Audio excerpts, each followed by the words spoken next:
Assalamu alaikum. Dear Imam Omar, I hope this finds you well. The world is a beautiful place with much to appreciate, but it's also a place of stressful life events and daily hassles. People choose to deal with those hassles in different ways, some that are often misguided. Adopting the right attitude can go a long way in helping you not only conquer that stress, but to convert it into something positive. It's what I tried to convey to Sean when I found him smoking his daily blunt. I tried to tell him that I'd seen others get addicted to this stuff and ruin their lives. But he seemed pretty stubborn about it and insisted that it was just his daily moment of escape and that it wasn't affecting his approach to life at all. When I asked him if he feared getting addicted like others, he just walked off and said, "I'm not like others."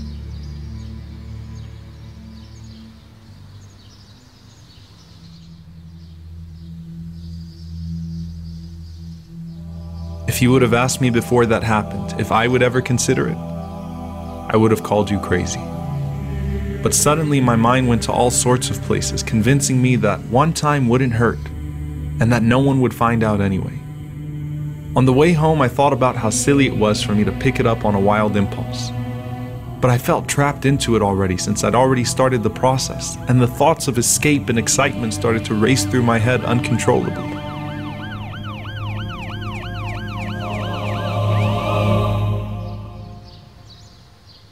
And just like that, the thoughts of thrill and excitement were replaced by the possibility of getting caught and losing my career and my life.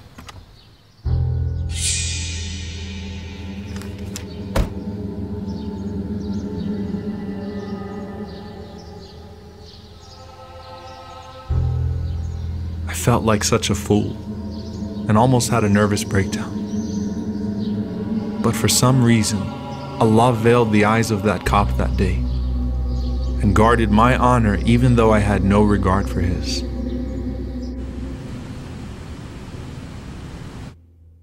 I couldn't even look Fatima in the eyes that day. The last thing in the world I'd want to do is expose her to my own failings and wreck her future before she even really had a chance. But there she was in her beautiful innocence, tampering with the poison that I shamelessly brought home, showing me that the consequences of my behavior would be lived not just by me, but by those who I claim to love most. So I went where no one could possibly see me, the dirtiest place in the home, reserved only for filth.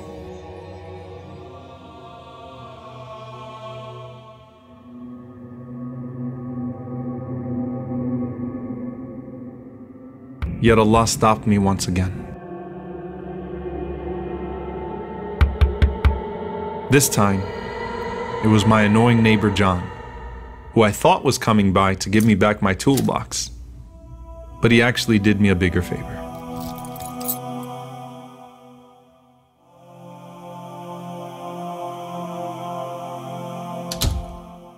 It's amazing how absent-minded I'd become, and how horrible of a job I was doing covering my tracks.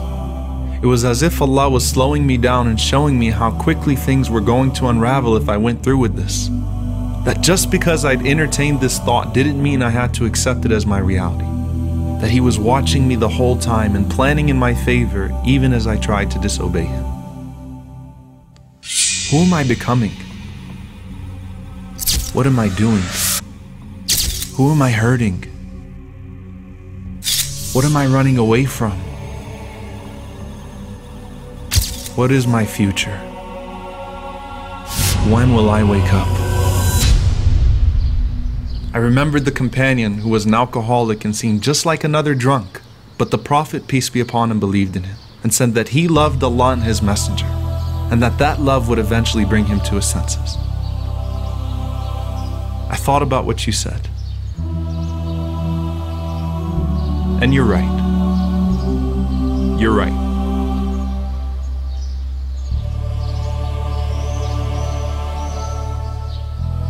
I'm not like others.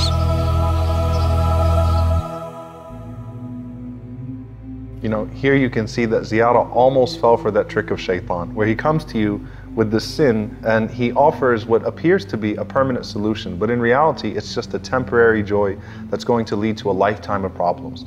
And that's the thing here, that's what life is all about. Forsaking these present desires, these things that appear to be attractive, recognizing that they might destroy our lives and our hereafter. And you know, when it comes to drugs in particular, how many times have you seen people's lives actually get better after they started using drugs? It starts off with one drug, then it gets to the next drug because that drug's not satisfying anymore. And you end up losing everything in this life and the next. And you know, at the end of the day, if you notice, he felt ashamed of himself when he realized that he was more worried about whether people would see him, while Allah subhanahu wa ta'ala was watching him the whole time. And a great Imam Hassan al-Basri rahimahullah, said that if a thief is robbing a house and he hears the door rattle and he goes and he hides, at that moment he went from committing a major sin to committing an act of disbelief, because Allah was watching him the whole time and he wasn't afraid. And why is it that at times we reduce Allah to the lowest of our observers? It's like Allah is not even there. It's like you're saying, it's just Allah watching me right now, so it's not that bad. And Imam Ahmad rahimahullah, he heard a poet say, إِذَا مَا قَالَ لِي رَبِّي أَمَا اسْتَحْيَيْتَ تَعْصِينِي وَتُخْفِي الذَّنْبَ عَنْ خَلْقِي وَبِالْعِصْيَانِ تَأْتِينِي. That I'm afraid that Allah will say to me, weren't you ashamed of disobeying me, hiding that sin from the sight of people, but coming to me boasting with your disobedience? And so we have to hold ourselves to a certain standard where we feel that same shame in the sight of Allah subhanahu wa ta'ala, whether we're alone or in front of people, and when the sight of the Creator becomes far more valuable to us than the sight of the creation.